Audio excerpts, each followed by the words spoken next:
আসসালামু আলাইকুম। আমন্ত্রণ চ্যানেল সংবাদে সঙ্গে আছি হৃদয় হোসেন। বিস্তারিত সংবাদের শুরুতেই জানিয়ে দিচ্ছি সুপার ফেস ফর্টিফাইড সয়াবিন তেল সংবাদ শিরোনামগুলো।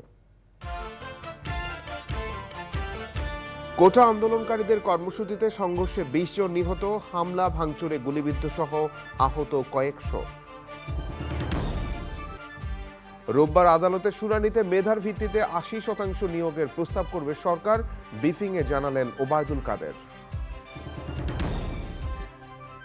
কোটা সংস্কার নিয়ে আলোচনায় রাজি সরকার, রক্তের উপর দিয়ে সংলাপ নয় বলে আন্দোলনকারীদের প্রতিক্রিয়া।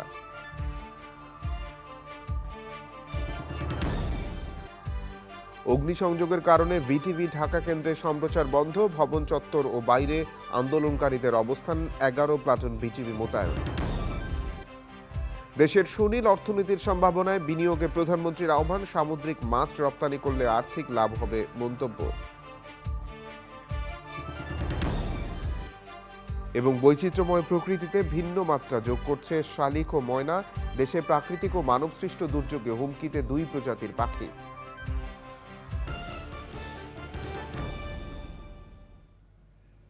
সংবাদ শিরোনামগুলো জানাচ্ছিলাম। এখনকার সংবাদ আয়োজন একই সঙ্গে চ্যানেল আই ইউটিউব চ্যানেল এবং চ্যানেল আইয়ের ওটিটি প্ল্যাটফর্ম আই স্ক্রিনে লাইভ স্ট্রিম হচ্ছে। কোটা সংস্কারের দাবিতে আন্দোলনরত শিক্ষার্থীদের সঙ্গে আইনশৃঙ্খলা বাহিনীর সংঘর্ষে রাজধানী সহ সারা দেশে ২০ জন নিহত হয়েছেন। এর মধ্যে সংবাদ সংগ্রহের সময় গুলিবিদ্ধ হয়ে রাজধানীতে ঢাকা টাইমসের রিপোর্টার মেহেদী হাসান নিহত হয়েছেন। আহত হয়েছেন কয়েকশো শিক্ষার্থী। আহতদের মধ্যে গুলিবিদ্ধ ২ শিক্ষার্থী ও ৩ পুলিশের অবস্থা গুরুতর।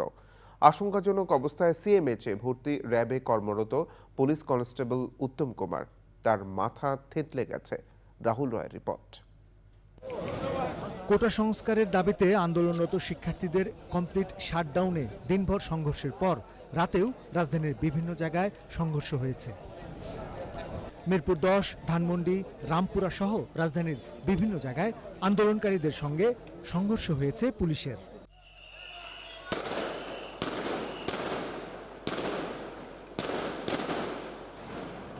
এর আগে দেশজুড়েই ব্যাপক সংঘর্ষ হয়েছে।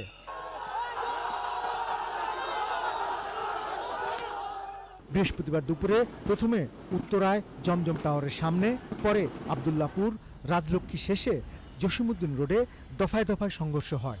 আহত হয় অনেকে। হতাহতদের নেওয়া হয় উত্তরার বিভিন্ন হাসপাতালে। উত্তরায় বাংলাদেশ কুয়েত মৈত্রী হাসপাতালেই ৯ জনের মরদেহ নেওয়ার কথা জানিয়েছেন সেখানে কর্তব্যরতরা। কুয়েত মৈত্রী হাসপাতালের সিনিয়র নার্সিং অফিসার জানান, লাশগুলো স্বজনরা নিয়ে গেছেন। পুলিশের সঙ্গে বড় ধরনের সংঘর্ষ হয়েছে রাজধানীর ধানমন্ডিতে। সংঘর্ষে গুরুতর আহত রেসিডেন্সিয়াল মডেল কলেজের ছাত্র ফাইয়াজ ফারহানকে লালমাটিয়া সিটি হাসপাতালে নেওয়া হলে সেখানে তার মৃত্যু হয়। যাত্রাবাড়িতে সংঘর্ষে একজন নিহত হয়েছে। ব্যাপক সংঘর্ষ হয় রামপুরা এলাকায়। ৪ দিক থেকে আক্রান্ত হয়ে দিশেহারা হয়ে পড়ে পুলিশ। পুলিশ বক্সে আগুন ও ভাঙচুরের সময় গুরুতর আহত হয় ৩ পুলিশ সদস্য। সে সময় আন্দোলনকারী শিক্ষার্থীদের একজনের গুলিবিদ্ধ হয়ে মৃত্যুর খবর আসে। আরও বিক্ষুব্ধ হয়ে ওঠে আন্দোলনকারীরা। এক পর্যায়ে বিটিভির গেট ভেঙে ভিতরে ঢুকে রিসিপশন ও যানবাহনে আগুন ধরিয়ে দেয় তারা। বড় ধরনের সংঘর্ষ বাধে রাজধানীর Mirpur, Pallavi Darus Salam, Rupnagar, Sony cinema hall মোড় ও বাংলা কলেজ এলাকা। পুলিশের টিয়ার সেল, রাবার বুলেটে আহত হয় অনেকে। ডেল্টা মেডিকেলের সামনে বিক্ষোভরত শিক্ষার্থীদের ওপর যুবলীগ ছাত্রলীগের হামলায় অন্তত ১০ জন আহত হয়। আর পুলিশের সঙ্গে সংঘর্ষে গুলিবিদ্ধ হয় অন্তত ৭ জন। সংঘর্ষ হয় রাজধানীর নীলক্ষেত, আগারগাঁও, মতিঝিল, শাপলা চত্বর ও যাত্রাবাড়ি এলাকা। এসব এলাকায় সংঘর্ষে আহত হয়েছে অন্তত ৪০ জন।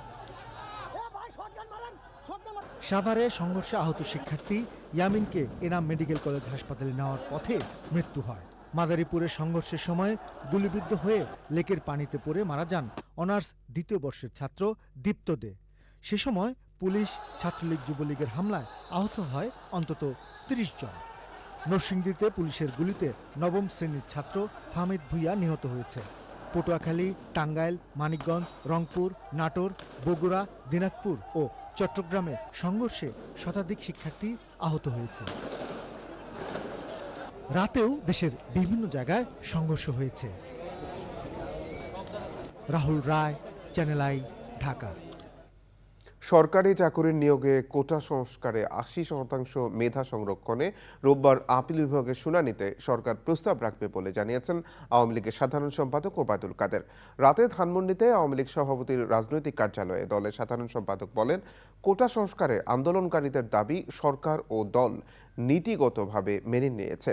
শিক্ষার্থীদের আন্দোলনে বিএনপি জামায়াত সরাসরি জড়িত অভিযোগ করে তিনি বলেন, তারেক রহমানের নির্দেশে গুপ্ত হত্যা হচ্ছে, তারা শিক্ষার্থীদের বারবার বিভ্রান্ত করছে। আমি আরো স্পষ্ট করে বলতে চাই যে আমরা আগামী রোববার আপিল বিভাগে যে শুনানি রয়েছে, সরকারের পক্ষ থেকে আমরা শিক্ষার্থীদের দাবির সাথে সঙ্গতি রেখে 80% মেধা কোটা সংরক্ষণের ব্যাপারে ঐকমত্য পোষণ করি। এ ব্যাপারে আমরাই আপিল বিভাগে প্রস্তাব রাখব সরকারের পক্ষ থেকে। নিরীহ শিক্ষার্থীদের প্রাণকে তাদের হীন রাজনীতির হাতিয়ারে পরিণত করেছে। আমরা এমন ঘৃণ্য অপরাজনীতির নিন্দা প্রতিবাদ জানাচ্ছি। মানুষের লাশের উপর দাঁড়িয়ে বিএনপি, জামাত, ছাত্রদল, শিবির নিজেদের জিঘাংসা চরিতার্থ করতে চাচ্ছে। কোনো অপশক্তিকে কোনো প্রকার ছাড় আমরা দেব না। মাননীয় প্রধানমন্ত্রী, দেশের শান্তি শৃঙ্খলা ফিরিয়ে আনা, স্থিতিশীল পরিবেশ বজায় রাখতে আইন শৃঙ্খলা রক্ষাকারী বাহিনীকে কঠোর পদক্ষেপ গ্রহণের নির্দেশনা প্রদান করেছে।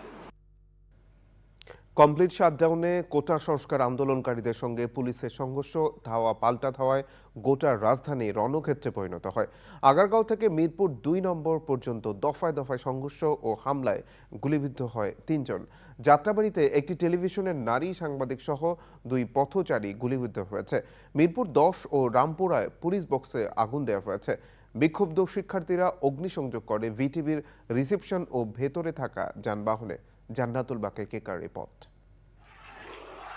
বৃহস্পতিবার সকাল থেকেই রাজধানীর বিভিন্ন সড়কে অবস্থান নেয় কোটা সংস্কারের দাবিতে আন্দোলনকারী শিক্ষার্থীরা। উত্তরা আজমপুরে আন্দোলনকারীদের সঙ্গে পুলিশের সংঘর্ষ, সড়ক অবরোধ ছাড়াও জমজম মোড়ে পুলিশ বক্সে হামলা, যানবাহন ভাঙচুর হয়েছে।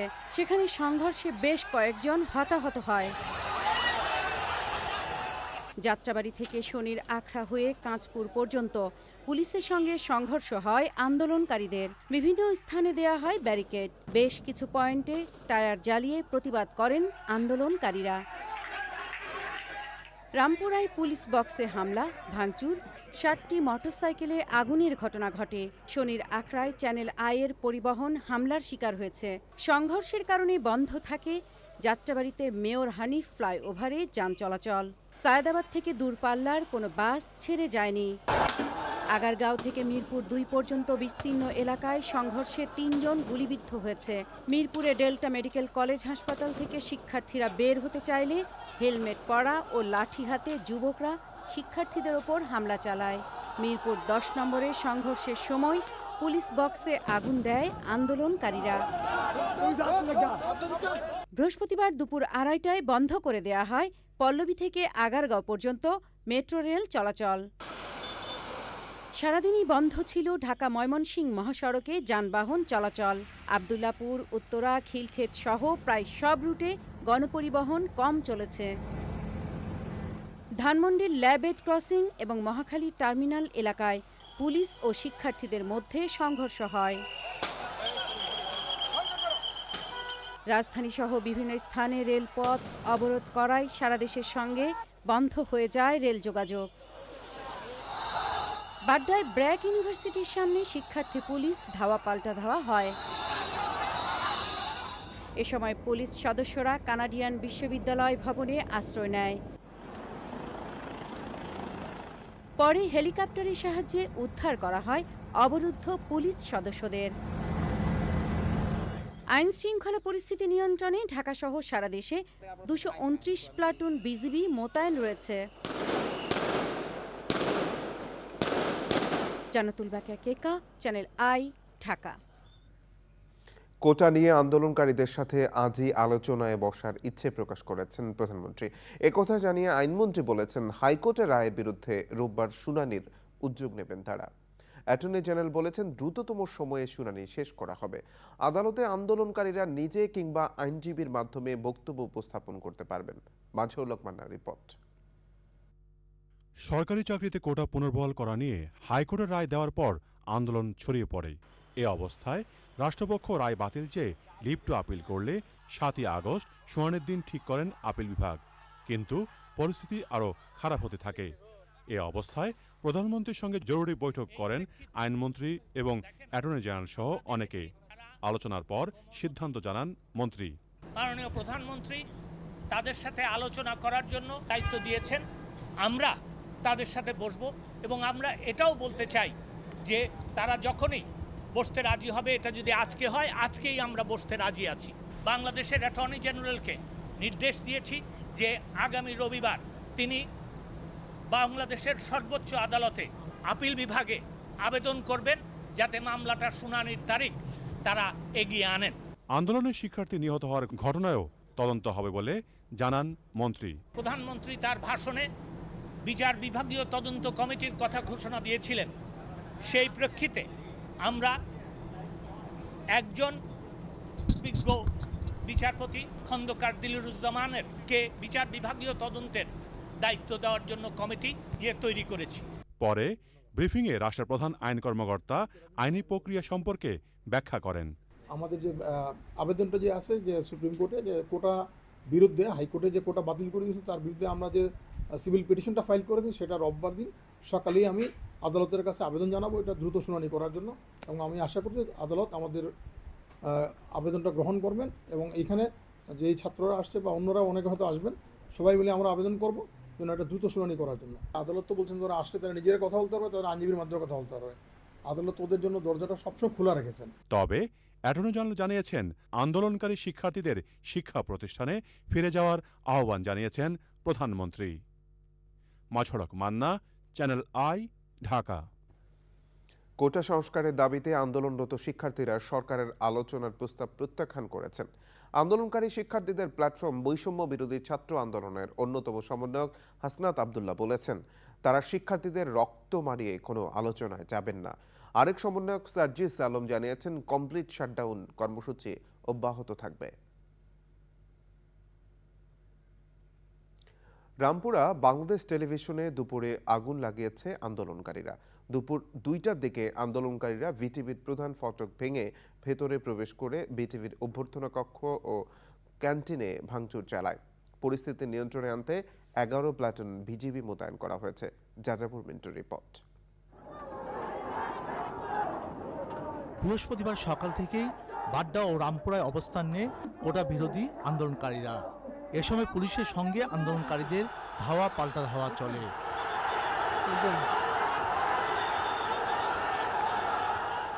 সকাল 11:30টার দিকে আন্দোলনকারীরা রামপুরা পুলিশ বক্স ভাঙচুর করে। দুপুর 2টার দিকে আন্দোলনকারীরা বিটিভি ভবনে হামলা চালায়। এ সময় তারা বিটিভির প্রধান ফটক ভেঙে ভেতরে ঢুকে অভ্যর্থনা কক্ষ ও ক্যান্টিন ভাঙচুর করে, অগ্নিসংযোগ করে।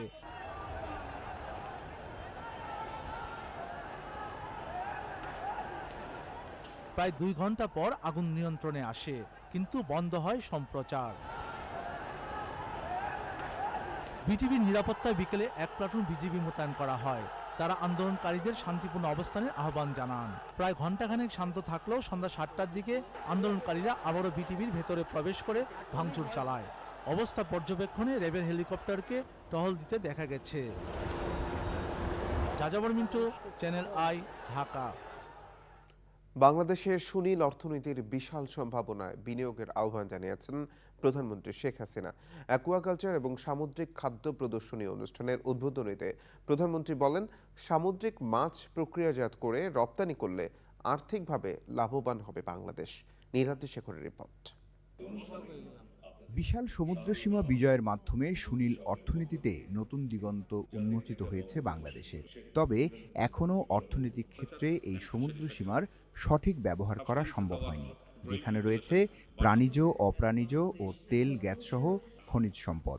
দুদিনব্যাপী অ্যাকুয়াকালচার এবং সামুদ্রিক খাদ্য প্রদর্শনীর উদ্বোধনীতে প্রধানমন্ত্রী এসব বিষয় তুলে এনে বলেন, এই সম্পদকে আরও কাজে লাগাতে হবে।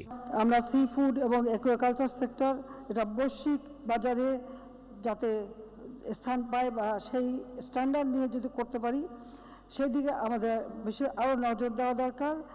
কারণ এখনকার দিনে আমি দেখি আমাদের এমনকি বিদেশে যারা একসময় খুব বেশি মাংস খেত, তারা এখন মাছের দিকে ঝুঁকে গেছে। কাজে এটাকে যদি আমরা ভ্যালুয়েটেড করতে পারি, তাহলে আমরা আরও বেশি মাছ রপ্তানি করতে পারবো। আমরা চিংড়ি রপ্তানি করি, কিছু অন্যান্য মাছ রপ্তানি করি, কিন্তু সেই সাথে সাথে আমরা এই সমুদ্র মাছগুলি বা আমাদের দেশীয় মাছগুলিকেও আমরা যদি প্রক্রিয়াজাত করে রপ্তানি করতে পারি, আমাদের বিরাট একটা সুবিধা সেখানে আমরা পাবো। সুনীল অর্থনীতি বিকশিত করতে পারলে বিশাল কর্মসংস্থানের সুযোগ সৃষ্টি হবে বলেও জানান প্রধানমন্ত্রী। সমুদ্র সম্পদ বহুমুখী ব্যবহার করে আমাদের অর্থনীতি, ব্লু ইকোনমি, এটাকে আমরা আরও সমৃদ্ধশালী করতে পারবো। যে কেউ বিনিয়োগ করতে পারেন, তার যে লভ্যাংশ খুব সহজে তারা সেটা নিয়ে যেতে পারেন। অফশোর অ্যাকাউন্ট খোলারও সুবিধা রয়ে গেছে, সেই সুবিধাও আমরা করে দিয়েছি। সেখানে খুব ভালো উচ্চহারে সুদও পেতে পারেন, আবার এখানে বিনিয়োগও করতে পারেন। কাজে আমি দেশি বিদেশি বিনিয়োগকারী তাদের সবাইকে আহ্বান করব যে আপনারা আসেন, বাংলাদেশে বিনিয়োগ করেন, আর এই সম্পদটা আমাদের আরও কাজে লাগান। এ খাতে 2030 সালের মধ্যে 5 বিলিয়ন মার্কিন ডলারের রপ্তানি লক্ষ্যমাত্রা নির্ধারণ করা হয়েছে। Niladri Shekhar, channel I, Dhaka. শুক্রবার বেলা 3টায় জাতীয় প্রেস ক্লাবের সামনে জাতীয় ঐক্য সমাবেশ ও মিছিল করার ঘোষণা দিয়েছে জাতীয়তাবাদী দল বিএনপি। বিএনপি চেয়ারপারসনের গুলশান কার্যালয়ে সংবাদ সম্মেলনে মির্জা ফখরুল ইসলাম আলমগীর বলেন, কোটা সংস্কার আন্দোলনে চলমান নির্মমতা ও অনিশ্চয়তার অবসানে তারা সরকারের পদত্যাগ চান। একই সাথে শুক্রবার বেলা 3টায় জেলা ও উপজেলা পর্যায়ে ঐক্য সমাবেশ ও মিছিল অনুষ্ঠিত হবে বলে সংবাদ সম্মেলনে জানানো হয়।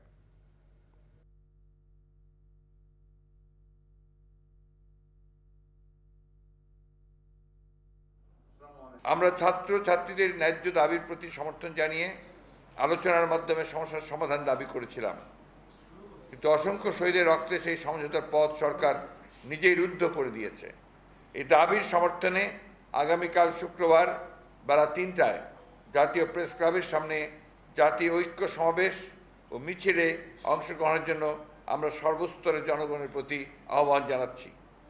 একই সময়ে একই দাবিতে দেশের সকল মহানগর ও জেলা সদরে অনুরূপ সমাবেশ ও মিছিল অনুষ্ঠানের জন্য আমরা আহ্বান জানাচ্ছি। বাংলাদেশের বৈচিত্র্যময় প্রকৃতিতে প্রায় 700 প্রজাতির পাখির মধ্যে অন্যতম শালিক ও ময়না। বিভিন্ন কীটপতঙ্গ খেয়ে প্রাকৃতিক খাদ্য শৃঙ্খলের ভারসাম্য ঠিক রাখতে সাহায্য করে এসব পাখি। উদ্ভিদের বিস্তারেও গুরুত্বপূর্ণ ভূমিকা রাখে এরা। কিন্তু প্রাকৃতিক দুর্যোগ ও মানবসৃষ্ট নানা কারণে হুমকিতে শালিক ও ময়না। বাংলার শালিক ও ময়না নিয়ে আফরোজা হাসির টেক্সট রিপোর্ট। শালিক আবহমান বাংলার প্রকৃতি ও পরিবেশে অতি পরিচিত পাখি। দেশের সব জায়গায় বিভিন্ন প্রজাতির শালিকের দেখা মেলে। কালচে বাদামি দেহ, উজ্জ্বল কালো মাথা এবং হলুদ রঙের ঠোঁটের ভাত শালিক। রয়েছে ঝুঁটি শালিক, কিছুটা ছোট আকারের কাঠ শালিক। এর মধ্যে খয়রালেজ কাঠশালিকের প্রিয় আবাসস্থল বনভূমি হলেও লোকালয়েও বিচরণ এদের। ঢাকা ও রাজশাহীতে দেখা মেলে বামুনি কাঠশালিকের। এছাড়া বন, উন্মুক্ত প্রান্তর ও লোকালয়ে দেখা যায় পাকড়া শালিক। এরা গোশালিক বা গোবরের শালিক নামেও পরিচিত। নদীর তীর ও ফসলি জমির আশপাশে বিচরণ নীলচে ধূসর দেহের গাং শালিকের। আমাদের অতি পরিচিত পাখি পাতি ময়নাও শালিক গোত্রীয় পাখি। এদের মূল আবাসস্থল পাহাড়ি চিরসবুজ বন হলেও অন্যান্য বনেও মাঝে মাঝে দেখা যায়। বিভিন্ন ধরনের কীটপতঙ্গ খেয়ে প্রাকৃতিক খাদ্য শৃঙ্খলের ভারসাম্য ঠিক রাখতে সাহায্য করে এরা। ফলভোজী বলে এরা উদ্ভিদের বীজের বিস্তারেও সহায়তা করে। পাহাড়ি প্রতিবেশ ব্যবস্থায় শালিক ও ময়নার উপস্থিতি অত্যন্ত গুরুত্বপূর্ণ। তবে বনাঞ্চল কমে যাওয়া, অবৈধ শিকার, কৃষি জমিতে রাসায়নিক সার ও কীটনাশকের ব্যবহার এদের জন্য হুমকি হয়ে দাঁড়িয়েছে। তাই এসব পাখির সংরক্ষণে সচেতনতার পাশাপাশি অন্যান্য পাখি রক্ষায় সবাইকে এগিয়ে আসতে হবে। তবেই পাখির কলকাকলিতে মুখর থাকবে প্রকৃতি, ভালো থাকবে দেশের জীববৈচিত্র্য। আফরোজা হাসি, প্রকৃতি ও জীবন ডেস্ক, চ্যানেল আই। এবারে আই স্পোর্টস।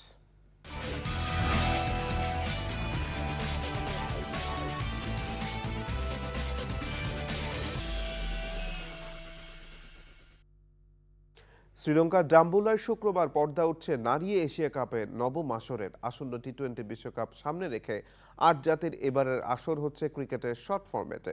উদ্বোধনী ম্যাচে মুখোমুখি হবে নেপাল এবং আরব আমিরাত। বাংলাদেশ সময় ম্যাচটি শুরু হবে শুক্রবার দুপুর ২:৩০টায়। একই গ্রুপ এতে সন্ধ্যা ৭:৩০টায় হাই ভোল্টেজ ম্যাচে লড়বে উপমহাদেশের দুই চির প্রতিদ্বন্দ্বী ভারত ও পাকিস্তান। গেল ৮ আসরের মধ্যে ৭বারই শিরোপা জিতেছে ভারতীয় মেয়েরা। ২বার ফাইনালে উঠেও শিরোপা ছুঁয়ে দেখতে পারেনি পাকিস্তান। বি গ্রুপে স্বাগতিক লঙ্কানদের বিপক্ষে বাংলাদেশের প্রথম ম্যাচ ২০শে জুলাই। দ্বিতীয় দিনের মতো অনুশীলনে জ্যোতি জাহানারা, নাহিদ ও মারুফারা। জয় দিয়ে আসর শুরুর লক্ষ্য ২০১৮ চ্যাম্পিয়ন টাইগ্রেসদের। শিরোপা পুনরুদ্ধারের মিশনে জয় দিয়ে আসর শুরুর লক্ষ্য বাংলাদেশের মেয়েদের।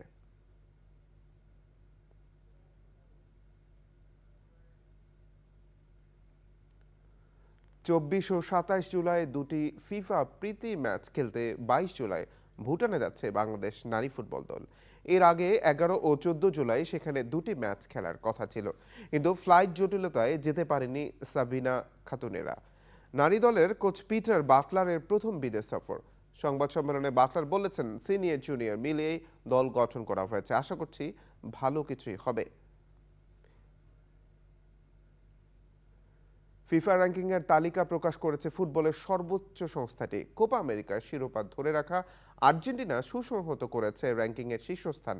ব্যবধান বাড়িয়েছে ২ নম্বরে থাকা ফ্রান্সের সঙ্গে। ইউরোপিয়ান চ্যাম্পিয়নশিপের 2 ফাইনালিস্ট স্পেন ৫ ধাপ এগিয়ে ৩-এ উঠে এসেছে, আর ইংল্যান্ড আছে ৪ নম্বরে। ১ ধাপ পিছিয়ে ৫-এ ব্রাজিল, ২ ধাপ পিছিয়ে বেলজিয়াম আছে ৬। সপ্তম স্থান ধরে রেখেছে ইউরো সেমিফাইনালিস্ট নেদারল্যান্ডস। ২ ধাপ পিছিয়ে ৮-এ নেমে গেছে সাবেক ইউরো চ্যাম্পিয়ন পর্তুগাল। ৩ ধাপ এগিয়ে ৯ নম্বরে উঠে এসেছে Copa America runners up Colombia.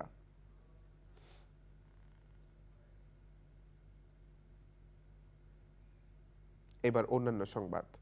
কোটা আন্দোলন ছিনতাই হয়ে বিএনপি জামায়াতের হাতে গেছে বলে মন্তব্য করেছেন মুক্তিযুদ্ধ বিষয়ক মন্ত্রী। বলেছেন, এদের সাথে যোগ দিয়েছে মার্কিন যুক্তরাষ্ট্র। বিকেলে বাইতুল মোকাররম মসজিদের দক্ষিণ গেটে মুক্তিযোদ্ধা, শ্রমিক, কর্মচারী, পেশাজীবী সমন্বয় পরিষদের সমাবেশে তিনি এসব কথা বলেন।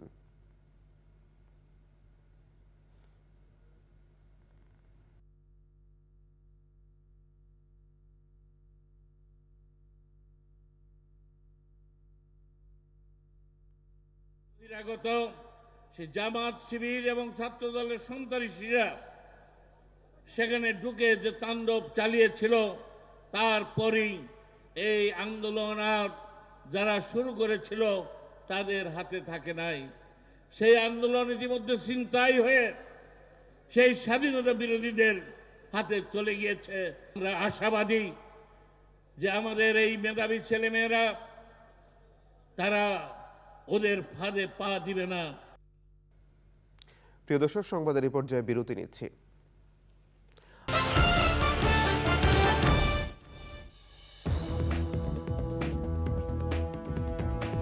বিরতির পর আবার আমন্ত্রণ চ্যানেল আই সংবাদে।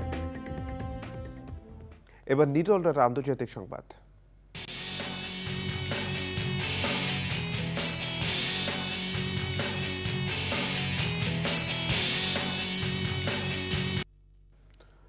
মার্কিন প্রেসিডেন্ট জো বাইডেন প্রথমবারের মতো নির্বাচন থেকে সরে দাঁড়ানোর ইঙ্গিত দিয়েছেন। এক্ষেত্রে শারীরিক অবস্থার অবনতি হলে নির্বাচনে প্রতিদ্বন্দ্বিতার বিষয়টি পুনর্বিবেচনা করবেন বলে জানিয়েছেন তিনি। যুক্তরাষ্ট্রের সংবাদ মাধ্যম বেজকে দেওয়া সাক্ষাৎকারে বাইডেন কথা জানান। এদিকে বাইডেন করোনায় আক্রান্ত বলে জানিয়েছেন তার প্রেস সেক্রেটারি। এবার আই স্ক্রিন সাংস্কৃতিক সংবাদ।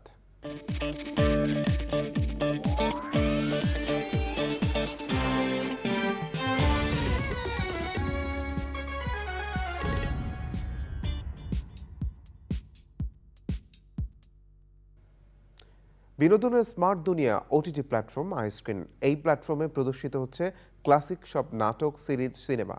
এরই ধারাবাহিকতায় আইস্ক্রিনে প্রদর্শিত হচ্ছে ওয়েব সিরিজ আমি কি তুমি, যেখানে অভিনয় করেছেন মেহজাবিন চৌধুরী, শ্যামল মাওলা, জুনায়েদ বুগদাদি সহ অনেকে।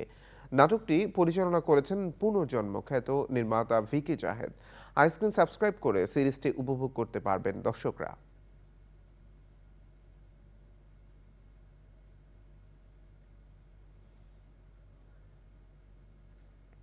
এবার জয় বানানা ফাইবার মেশিন সিল সিটি সংবাদ।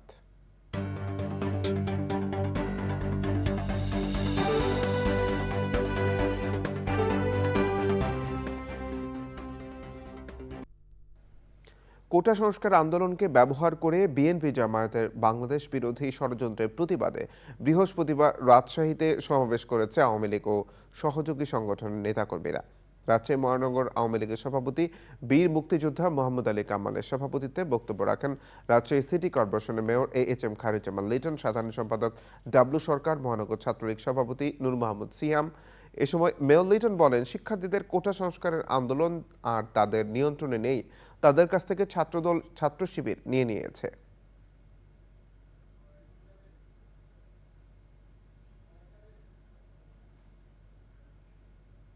এবার কৃষি সংবাদ।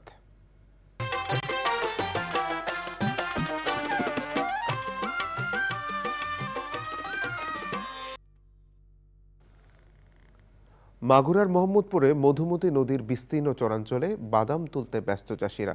মৌসুমের শুরুতে বৈরী আবহাওয়ার ফলন কিছুটা কম হলেও বাদাম বিক্রি করে সেই ক্ষতি পুষিয়ে নেওয়ার আশা করছেন চাষিরা। মাগুরা থেকে শামীম খানের পাঠানো তথ্য ভিডিওচিত্রে সুদীপ্ত মাহমুদের রিপোর্ট। অনাবৃষ্টি ও খরায় বাদামের কিছুটা ফলন বিপর্যয় হয়েছে।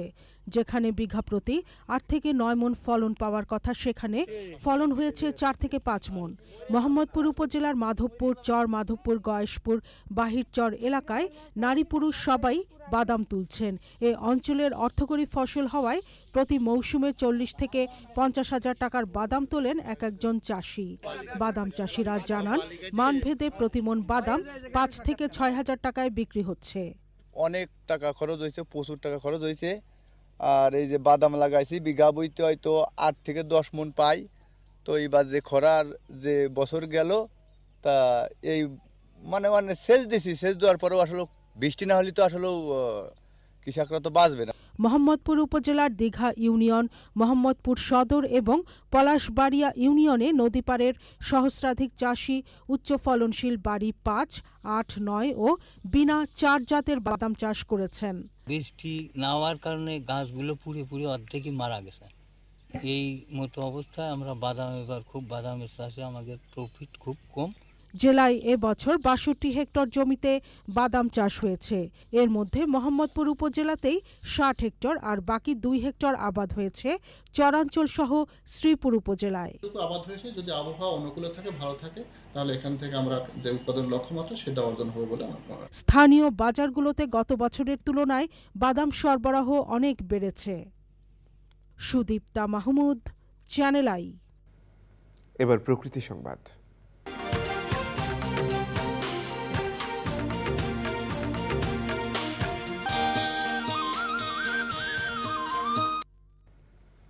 পরিবেশ রক্ষায় নেত্রকোনায় হাওড়াঞ্চলে বৃক্ষরোপণ করছে স্থানীয় প্রশাসন। জলবায়ু পরিবর্তনে বিরূপ প্রভাব ও প্রাণ প্রকৃতি রক্ষায় এই উদ্যোগ বলছেন সংশ্লিষ্টরা। এতে জেলার পরিবেশের উন্নয়নে জনসচেতনতা বৃদ্ধি পাবে বলছেন বিশিষ্টজনেরা। জাহিদ হাসানের তথ্য ভিডিওচিত্রে সাবরিনা হাসানের রিপোর্ট। প্রায় ৫ লাখ মানুষের বসবাস খালিয়াজুড়ি, মদন ও মোহনগঞ্জে। প্রাকৃতিক দুর্যোগ সহ মানবসৃষ্ট নানা কারণে গত ৪ দশকে বনভূমি উজাড় হয়ে টিকে আছে মাত্র ১%, আর এতে বেড়েছে প্রাকৃতিক দুর্যোগে ক্ষয়ক্ষতিও। এমন পরিস্থিতিতে হাওড়াঞ্চলে সচেতনতা সমাবেশ এবং গাছের চারা বিতরণ ও বৃক্ষরোপণ। আমাদের এই জলবায়ু পরিবর্তনের কারণে গাছগাছালি অর্থাৎ বন কমে গেছে, যার কারণে কিন্তু নানান প্রাকৃতিক দুর্যোগ কিন্তু আমাদের এই কয়েক দশক ধরে জেঁকে বসেছে এই হাওড় অঞ্চলে। এর কারণেই দেখা যাচ্ছে যে ঘন ঘন এখানে খরা, বন্যা সহ মানুষ কিন্তু মাইগ্রেট হয়ে অন্য জায়গায় চলে যাচ্ছে। এই জলবায়ুর পরিবর্তনের যে ব্যাপক অভিঘাত, এই অভিঘাত মোকাবেলা করার জন্য আসলে এই উদ্যোগটি নেওয়া হয়েছে। এমন উদ্যোগকে স্বাগত জানিয়েছেন স্থানীয়রা। এখন কোনো কিছুই নেই, সব শেষ। এখন বন না থাকাতে আমরা অকালে বাসি কিন্তু গাছগাছালি টাকা না খালি নেই, আমরা অনেক জ্বর ডাবটা হুমকির ভয় যাইতে হয়। এই দুর্যোগ থেকে আমরা মুক্তি চাই। এমন কার্যক্রম অব্যাহত রাখার কথা জানিয়েছেন আয়োজকরা। আমরা দেখি যে অনেক সময় গাছের চারা বিতরণ করা হয়, কিন্তু অর্ধেক চারাই সেটা লাগানো হয় না বা সেটা বাঁচে না। সেই জন্য আমি সকলকেই অনুরোধ করেছি, এটা পরিচর্যা করার দায়িত্ব যিনি নিচ্ছেন তিনি অবশ্যই সেটা পরিচর্যা করবেন। যতটুকু লাগানো প্রয়োজন সেটা লাগানোর জন্য যে কয়দিন অব্যাহত রাখতে হয় সেই কয়দিন থাকবে। কর্মসূচিতে বিভিন্ন শিক্ষা প্রতিষ্ঠানের শিক্ষক, শিক্ষার্থী সহ জনসাধারণ অংশ নেন। সাবরিনা হাসান, প্রকৃতি ও জীবন ডেস্ক, চ্যানেল আই। প্রিয় দর্শক, সংবাদে আবারও বিরতি নিচ্ছি।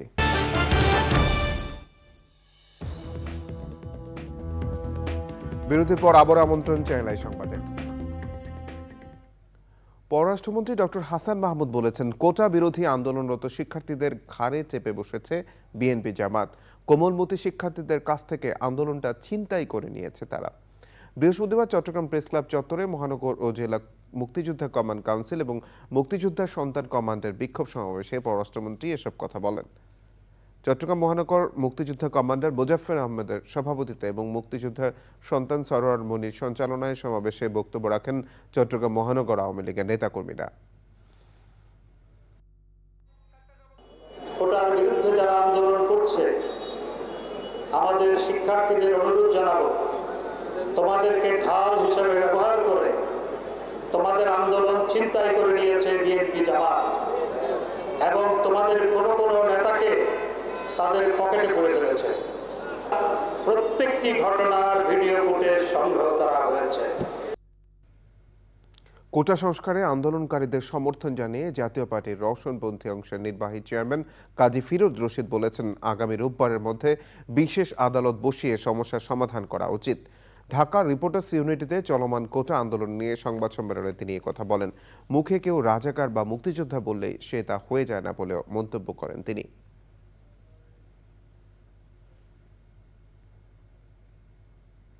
সংবাদে আবারও বিরতি নিচ্ছি। বিরতির পর আবারও আমন্ত্রণ চ্যানেল আই সংবাদে। এবার খেলার খবর।